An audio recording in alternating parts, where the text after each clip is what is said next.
What's going on, guys? Welcome back to the YouTube channel. Today I just want to take some time to show y'all the deck list for what's one of my favorite decks of all time. I think in my top 5 ranking, this is like number 3 or number 4.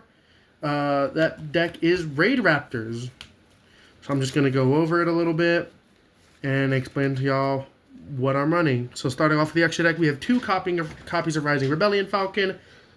If you get lucky, you can make 3, including the Ultimate Falcon. But the best end board that I really like is to make him on your opponent's turn blow up everything on their board. Because he's a towers, they can't really respond to that. They can't negate his effect, anything like that. So I run the 2 copies of him because sometimes you can make him on your turn and on your opponent's turn. But normally I like to just make him on my opponent's turn. Up next, we have 1 copy of Raidraptor Ultimate Falcon. This is just another end board piece. This is where your first Arsenal Falcon goes, and you make him because he can get some burn damage out on your opponent, which can help the Rising Rebellion Falcon effect become literally an FTK kind of thing. Then we have 1 copy of Satellite Cannon Falcon. This card isn't like super good, but because it can modulate attack, a lot of people don't see it coming. So he can stop like Labyrinth. If you make him against like a Labyrinth player, because those are starting to come up more, you can blow up all their spells and traps. They can't respond to his effects or activations. So that's pretty cool. They can't try to negate him or get rid of him. And he can just help lower attack for if they beat over a tower of yours. Up next, we have 1 copy of Raidraptor Arsenal Falcon. You link him off to make any of your link monsters, and then you summon out the Ultimate Falcon, right? Because when he goes to the grave, he'll summon out any Raidraptor Exceeds monster from your extra deck. You summon the Ultimate Falcon. Then we move on to 1 copy of Raidraptor Revolution Falcon. This just has the Destroy a card, inflict damage equal to half of that monster's attack. And you can also pretty much beat over any extra deck monster because it'll lower their attack to 0. Then we have 1 copy of Raidraptor Brave Strix. You use this to either add a Raidraptor spell and set it, or you add a rank up magic like the Skip Force or anything like that. 1 copy of Stranger Falcon. This is just here for if we're like 3 minutes left, you can't really OTK, you go, okay, summon Stranger Falcon, destroy one of them, burn, win. He's just here for that burn effect, and then if he's sent to the graveyard, he'll summon back an Xyz monster that's a Raidraptor from your graveyard.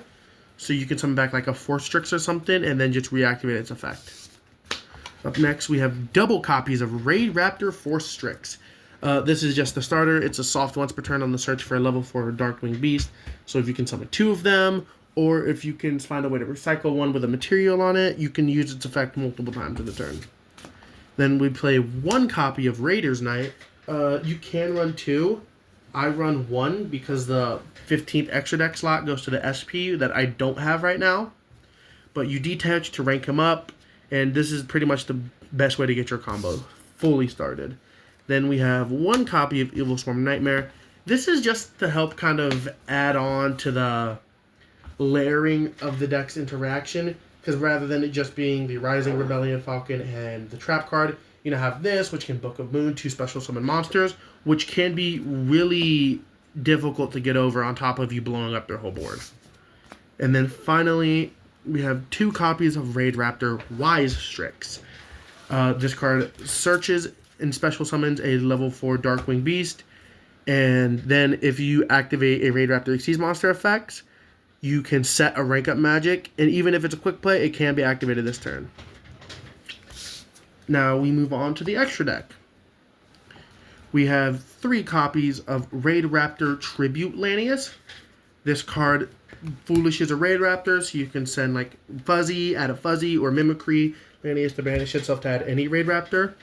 And then you can also add a rank up magic if it destroyed an opponent's monster by battle, but you don't ever really use that effect. Following that, we have 3 copies of Raidraptor Bloom Vulture. This card broken. Just summon it and another rank. Summon it and another Raidraptor monster from your hand. That's just free 4 Strix, Raider's Nightmare, Wise Strix. It literally can get you any of your combo pieces just by itself, and that's really cool. Up next, we have 3 copies of Raidraptor Strangle Lanius. This is one of my favorite Raidraptors for the way I like to play the combo, because I like to summon it off of Arsenal Falcon's effect, and then we'll go its effect to summon back one from the grave, and that just really helps to keep extending.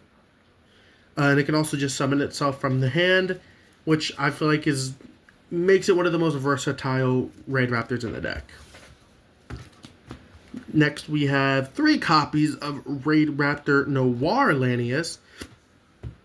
This card allows you to add a Raidraptor monster with a different level than one that you control. So normally you'll be grabbing either Pain Lanius or Heal Eagle. And in some certain situations, you can even add a level 4 if you already have like a Pain Lanius out. It just comes down to what you're playing, but 9 times out of 10 is grabbing Heal Eagle because of its recyclability. Next, we move on to 2 copies of Raidraptor Fuzzy Lanius. This card summons itself from the hand. If it's sent to the graveyard, you can add a Raidraptor Fuzzy Lanius from the deck. What I don't like about it is that it does lock you into Raidraptor monsters explicitly. But that's okay, because a lot of the time you can summon out either an SP and Nightmare before you commit to it. But unfortunately, in some situations, you don't get to, so your end board will be a little worse. Next, we have 1 copy of Raidraptor Mimicry Lanius. Mimicry Lanius is a card that you can run at 2. I run it at 1 just because I run a few other cards, but you banish it from your graveyard to add a Raidraptor monster. It's just a searcher. Next, we move on to all 3 of the 1-ofs in the deck.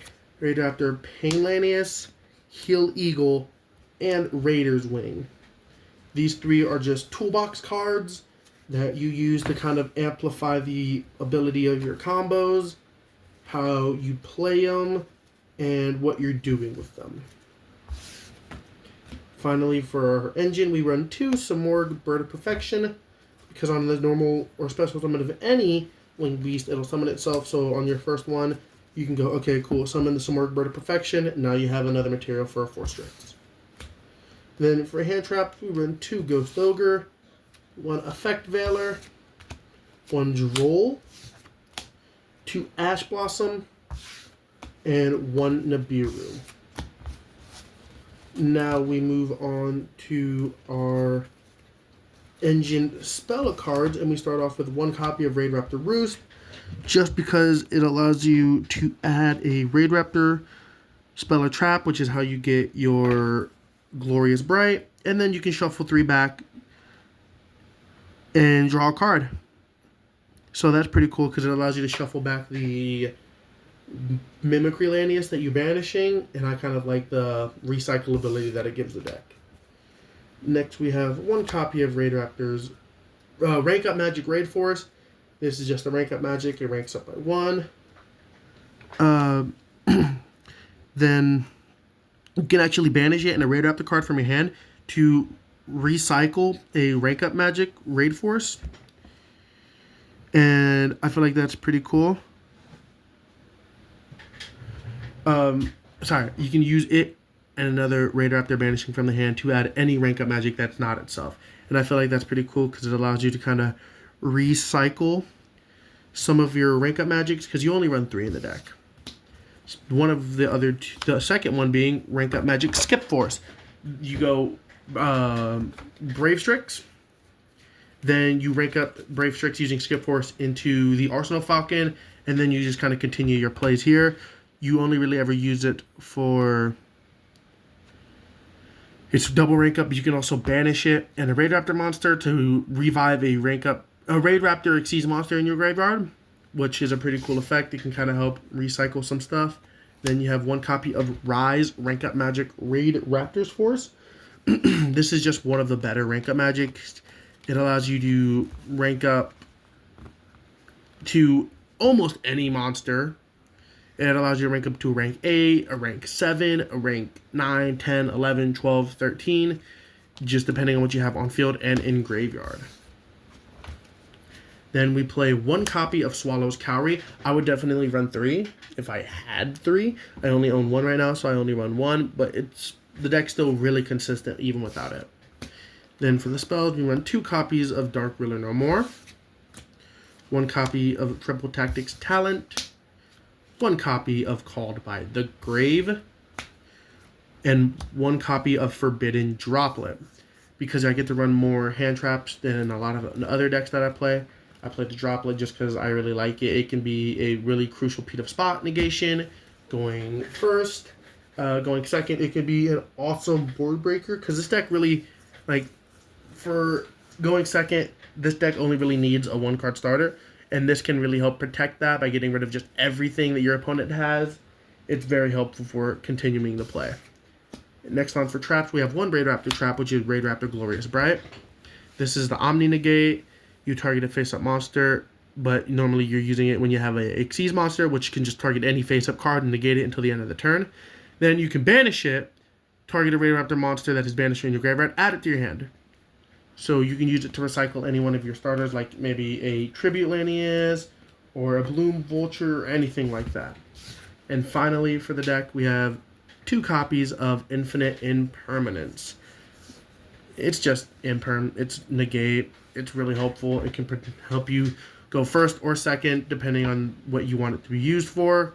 It's one of the most versatile hand traps in Yu-Gi-Oh! So yeah, that is the full Raidraptor deck. Let me know how you feel about Raidraptors. I feel like it's a pretty good matchup for this format because a board wipe towers is a really hard thing to negate. It's a really hard thing to play around. I do think this deck is much better at playing against Yummy and Dracotel than it is at playing against Canine because you are activating a lot of effects in hand. Your Canine opponent can just negate them, or they can go, okay, cool, when you activate Bloom Vulture, Azuna, boom, boom, boom. But it's just a matter of what you're playing. I think this deck is semi-favorable against a lot of decks this matchup, and it's also, if your opponent doesn't know what you're doing, it's a really hard deck to stop playing once it gets started. But that's just the deck list. I want to thank y'all for watching, as always. If you like it, please make sure to let me know and comment if you want to see any other videos about any other decks. I'll pick those decks up for y'all, learn it, explain if I do anything cool or unique with the deck, and I'll record it and tell y'all. Always make sure to like, comment, and subscribe. May God bless you all.